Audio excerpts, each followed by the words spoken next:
Regular medical checkups for your children, or what we may call well child visits, are essential part of a child's health care,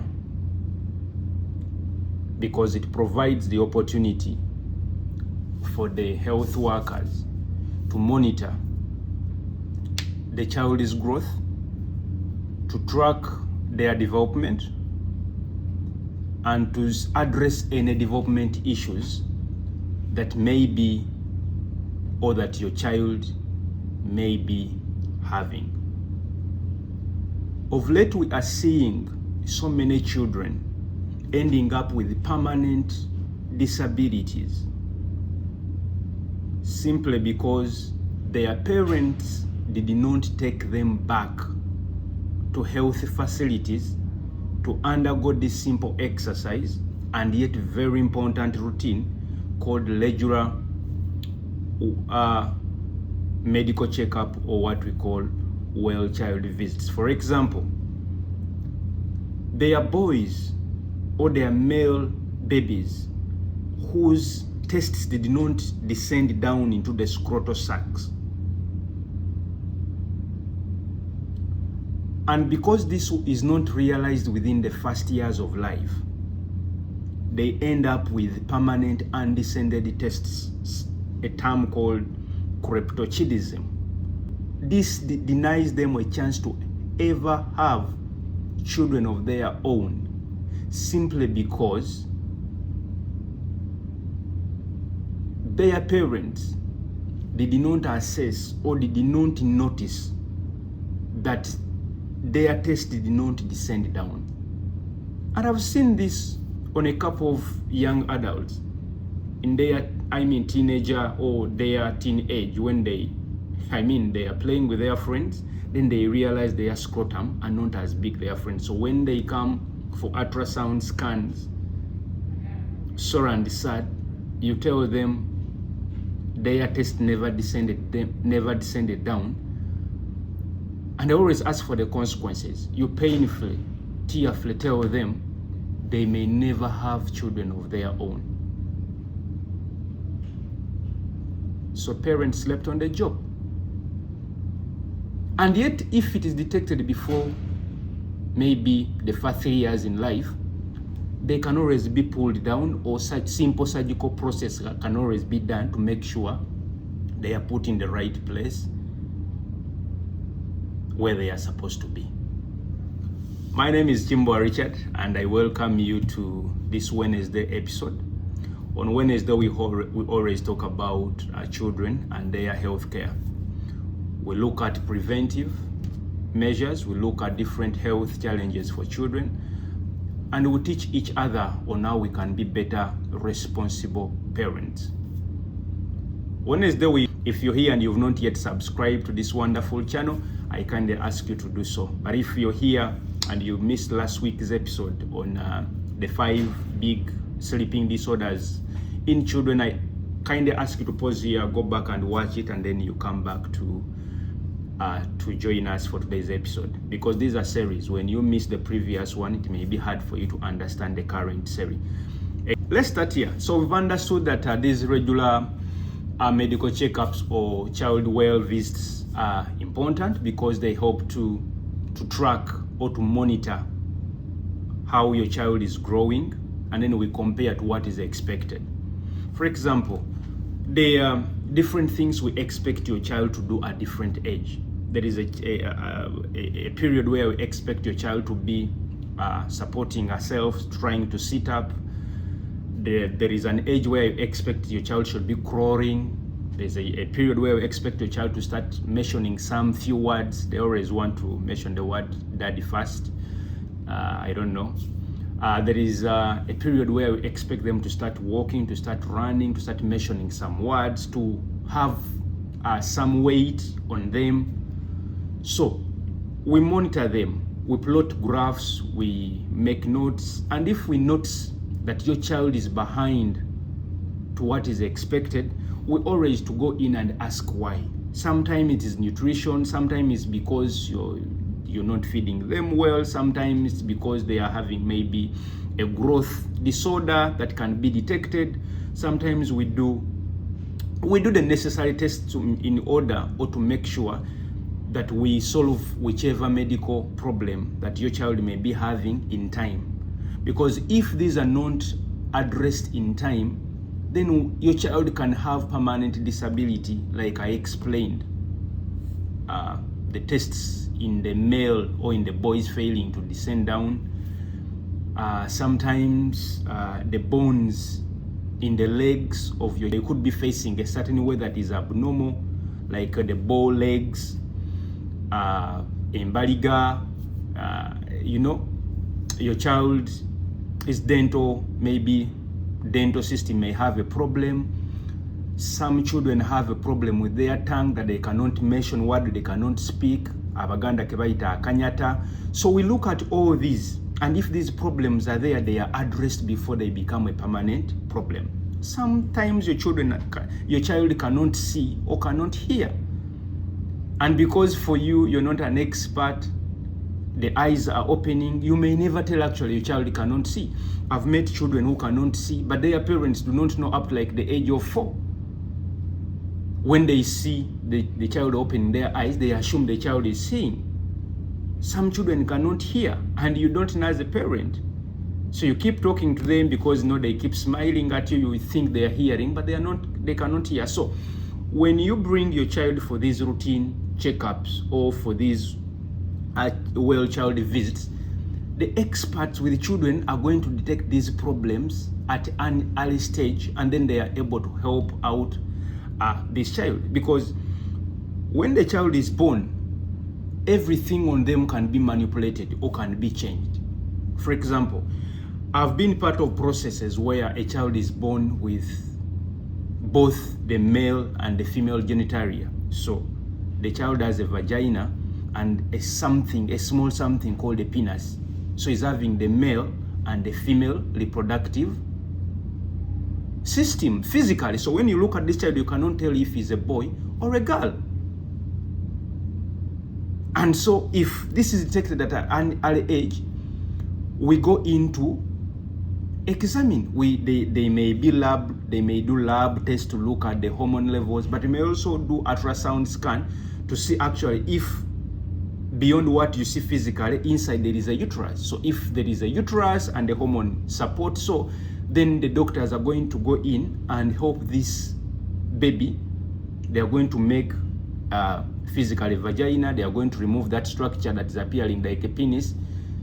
And then when this child grows, becomes a teenager or an adult, you cannot even tell that at their birth they had both the male and female genitalia. So all this is done when we go for these regular checkups or when we go for these well child visits. Sometimes our children are having issues like fistulas. So when she's passing poo-poo, instead of poo-poo coming out from the anal canal or the anus, the poo-poo is coming from the vaginal canal, especially for females. It means that this child was born with a fistula. A fistula is just a hole that connects different organs together. So in that case, the GIT system, the food system, is connected to the reproductive system. So instead of food or feces coming out in the anal canal or in the anus, it is coming out from the vagina. Now, if we don't do this visit, some parents think it is normal. That's why there is that Kabaka birthday run, Okudu Kabla Deba Fistula Marathon. It's because some parents actually don't detect this. So this young girl grows up to a teenage age, sometimes even up to marriage, only to realize that she's been having this problem from the time she was born. But if you take this child to these 14 checkups in the first 5 years of life, the doctors are going to detect this. They plan for proper surgery to save this young girl from embarrassment. Do you know the embarrassment this young girl is going to go through if she gets married and then eventually the husband finds out that each time they are having sex, instead of having that normal expectation, each time the guy realizes that each time you're having intercourse with this person, you're having fecal matter on your penis. Do you know the embarrassment that lady is going to have? So this is an important area or aspect in the health of our child. Taking your children or taking your child for these regular checkups in the first 5 years of life. It saves them a lot of embarrassment. For some of the boys, their penises are pointed down, it's not straight. Sometimes due to the underwears that we give them, or sometimes due to deformities that they were born with. Because of how busy parents are, you leave the children with the maids, so the maids also don't know. So before you know it, this boy grows into a teenager and his penis is making his anal system. But if we take your children for these regular checkups, this is going to be detected and solved before the child grows old, before it becomes a permanent disability, because there is an age by which all the muscles are bent, the urethra is bent. It now becomes a bigger surgery if it is to be done, extensive and very expensive. And sometimes after they even face some embarrassment, they have got girlfriends and girlfriends cannot stand that. And so they're embarrassed. So parents, we have a role to play. After giving birth, make sure you take your child for these regular checkups or well child visits. These are some of the things that we learn from this channel every Wednesday. They could be obvious, but they're not as obvious as we think. Over my years of experience, I've seen boys that are not going to ever have children because their test did not descend and the parents never noticed. I've seen girls that were born with the fistulas. They are having feces coming out of their vaginal canal, but their parents don't know. But they are at the university, their parents don't know. Now they are stuck. They even don't know how to address it to their parents. I've seen men that have penises that are bent in a way, and they were born like that. Their parents never noticed, and now it is a permanent problem. I've seen parents with bow legs, but this is a deformity that could have been corrected in the first 3 years of life. There is that orthopedic department in Mulago. They have actually a clinic for that. I've seen children that are having any sorts of a birth defect, like a spinal bifida, a bango, that could have been corrected in the first years of life. Now you see this old woman with a bango, old man with a bango. And is an adult simply because the parents did not do what they were supposed to do in the first 5 years of that child's life. We slept on the job as parents. That's why I take time to have these lessons on this channel every Wednesday. Because I assume you don't know. That's why we are not doing due diligence or justice for our children. But I'm telling you, in some developed countries now, children are suing parents for letting them have permanent disability for things that would have been prevented. For example, you give birth to a child with HIV positive when there was ways to prevent that child from having HIV. They're going to sue you. You sleep on your job and your boy cannot have children because you didn't do the necessary assessment. They are going to sue you as a parent. And so we need now to be serious, because the generation, this Gen Z generation, is more alert and more informed than the generation of our great-grandparents or our parents. So we need to be active such that we save them, but also such that they don't sue us in future, because they will have a right to sue you for neglecting them while they were young. So what is the importance of these regular checkups? Number one is monitoring growth development. For example, we are going to monitor your child's height, your child's weight. We are going to see that all their organs are growing as they are supposed to. Number two, we are going to look at any early health care issues. For example, we are going to examine them. We are going to physically examine them. We are going to look at their ears. We are going to look at their noses. We are going to look at their eyes. We are going to look into their mouth and see if everything is growing as expected, and if there is any growth issues or any growth retardation are things that we can physically see. We are going to address it when it is still young. For the boys, we are going to look at their scrotal sacs to see if the testes are in there. For the girls, we are going to look at their genitalia to see if urine is coming from the urethra, and then feces is coming from the anus, such that if there are any fistulas or if there are any challenges, it can be addressed when it is still tight. Number 3, we are going to look at vaccination records. We are going to see if your child is receiving all the vaccines as they are supposed to be receiving them according to their age or according to their months on earth. Because some parents, we miss out on important vaccinations. So you're exposing your child to all the immunizable diseases. It is a shame that today some of our children are still suffering from immunizable diseases. Recently, there is a footballer that I know who is suffering from tetanus. It means the parents maybe did not do the due diligence to immunize these children against these immunizable diseases. Of course, there are a lot of uninformed information passing around, some parents not wanting their children to be immunized or vaccinated. But I'm telling you, it is a shame today if you're having children that are not vaccinated or immunized against the dangerous diseases. Thorough research was done. It is a shame today if you have a child that you're still hiding from certain immunization, especially those that we know are suitable for children below the age of 5.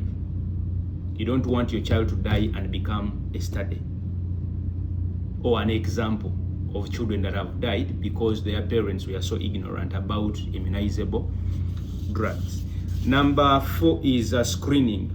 We are going to do routine screening of your child, especially on the senses, sense of touch, sense of hearing, seeing, feeling, smelling, and all that.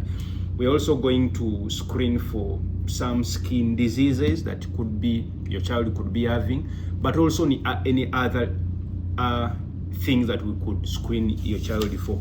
Lastly, we are going to offer health education in these visits. We are going to talk to you on how well you can feed your child, on how well you can be a good mother, a good father, on the importance of different meals or nutritional benefits to your child to make sure your child gets what they are supposed to get at that time. We're also going to teach about the hygiene, how hygiene is important for both parents and the child, especially after the first 5 years of life, because there are parents that always come to clinics. I mean, your child is ever having diarrhea. So the reason your child is having diarrhea sometimes is because you're not clean enough, or sometimes because of hygiene issues. You're a mother that is selling charcoal, or you're a mother that is working in the market. You're using dirty hands to remove the breast, so you touch your nipples, and then you put the nipples in the child's mouth, and so you're contaminating the milk. The milk itself, the mother's milk itself, is very clean, very hygienic. But now what we do before breastfeeding the child contaminates this milk. You're ever touching your breast, you're putting money, you're keeping money in the bra, and then this is the same breast that you're feeding to your child. So we teach you all about this. When you tell us my child is having diarrhea, on and off diarrhea, and ABC, we are going to teach you about hygiene and how that is affecting your child. Some of the mothers deliberately have refused to breastfeed your child because you want to keep your breast strong and firm, maybe for your husband, or for any other cosmetic reasons. But this is dangerous because you're denying your child in the first 6 months of life a full balanced meal that is in your milk. God deliberately put every ingredient that your child needs for the first 6 months in the breast. Why? Because it is readily available. Every mother has breast unless they have been removed or they have been stopped from breastfeeding due to some diseases. But if you don't have any disease and you're denying your child breast milk in the first 6 months of life, you are a cruel mother, you are a very unkind mother, you are selfish, any other word that I can use. The reason God gave you 2 breasts is simply because He wanted you to breastfeed your mother. And for the first 6 months of life, that is enough to feed your child, unless you're having twins or triplets or more fetuses that your breast cannot have enough milk for them. But if it's a one child, I'm telling you, you're doing your child a disservice by denying them milk for the first 6 months of life. And I'm telling you, there is research that is showing that babies that were breastfed for the first 6 months of life normally don't suffer any diarrhea or any diseases because they are having the best meal of their life. These babies that you're feeding powdered milk at week 1 month, you're giving them milk whose sources you don't know. Some of this milk is coming from camels, from donkeys, from goats. So you're indirectly passing on all this to your child. Maybe that's why these days we are having children that we've even failed to understand. You look at your child, the way she behaves or the way he behaves, and it doesn't resemble the mother or the father. It could be that this milk that we are feeding, all these foods that we are introducing our children to in their first months of life, is the reason. Some of these foods are highly processed. They have no fiber at all. They have nothing. So you're risking our children to diseases like diabetes, obesity, and all those. So I urge you mothers to breastfeed your children. So what do you expect when you go for this visit? Number one, you expect physical exam. The health care providers are going to physically examine your child for different things. Number two, they are going to assess development. We are going to have development assessment. They are going to assess your child's physical, social, and emotional development. They are going to look at different sensory organs to see if they are working well. They are going to look at your vision and the vision and hearing of your child to see if your child is seeing well and hearing well. They're also going to look at in the mouth and see if there could be any oral challenges, if there are any growth, abnormal growth in the child's mouth that could be surgical attended to, or that could be cut or something. Many people have that soft tissue below the tongue. In my language, it's called akanyata. If it's not removed, normally the child is not going to speak. So they are going to look at that and examine if your child does not have that soft tissue or that layer that is holding down the tongue of your child and is limiting their speech or their speaking abilities. They're also going to look at your immunization chart. So they are going to look to see if the child is being immunized well. We are going to look at the child's history, medical history, to see if the child is having any diseases that could have been inherited from the mother, such that the parents gets education on this to make sure that other children to be born do not suffer from the same. We're also going to look to the behavior screening, especially among teenagers above the age of 5, to see if the child is behaving in an unexpected way or in an abnormal way, and we'll try to assess where the problem could be. We're also going to look at parenting, supporting parenting. We are going to provide guidance to you on how well you can raise up your child at different intervals.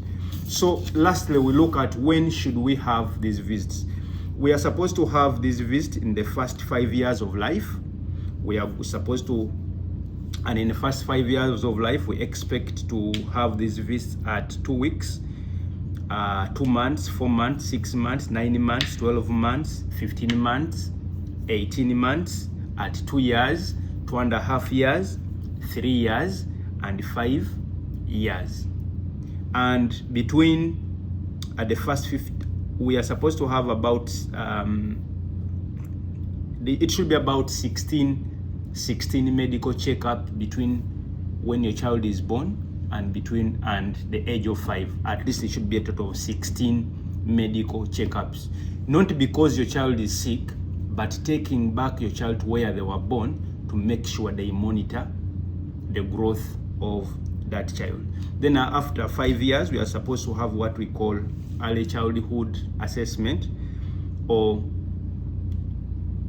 and here after 5 years, at least we expect to go once in a year to take your child to make sure the health care providers keep looking at how your child is growing at the age of 5, 6, 7, 8, 9, 10 until when they are teenagers. Then at teenagers, you can take them once, and here the focus is on their physical and emotional health to see if your teenager is able to cope up with the pressures of teenage age, and see if they are not stressed and all that. And I'm telling you, if we all do these things, we are going to raise up very healthy, responsible children, and children that are going to be proud of us as parents. In conclusion, it is our responsibility to make sure we multiply the world by bringing children on earth or into this world. The children never ask us or never beg us to bring them into the world. So as we take on that responsibility willingly, we must be able to make sure that even after birth, we continue doing our responsibility by taking our children for routine checkups, not because they are sick, but simply to make sure they are growing in a way that is medically expected. I say, these days a child can sue the parents if they end up with a disability that could have been prevented or detected early and solved. For example, if I become a man and I realize you didn't take me for examination and I ended up becoming stale, or my tests never descended and now I cannot have children, I can sue you. If I get a permanent disability because I had spina bifida or a birth defect that could have been solved at birth, and you as parents neglected your responsibility, and I end up in a way that I feel is shaming to me or something like that, I can sue you. So parents, let's prevent this embarrassment on our children by doing what we are supposed to do as parents. Most of these visits are free of charge, and you don't have to do it in expensive places, and they can be done at the nearest health facility to your house or your residence. You don't need to drive all the way to fancy places. No, just go that nearest smallest health facility, health center 2, 3s, 4s for those using government facilities, and then any private. And I told them, I've just brought my child for just a routine checkup. They are not going to take off any blood most of the time. They're just going to look at the child vis-a-vis their age and tell you your child is growing as we expect the child to be growing, or there is such and such and such problem, and this is how it should be addressed. Again, I want to thank you for watching, and I hope you're not selfish. Please move this video to all the parents to make sure we bring up a generation that is happy, we bring up children that are strong, we bring up children that are going to be proud of us as parents. But again, to make sure we don't let avoidable diseases and challenges become permanent disabilities to our children. My name is Chimbwa Richard, and I wish you a blessed Wednesday. Bye.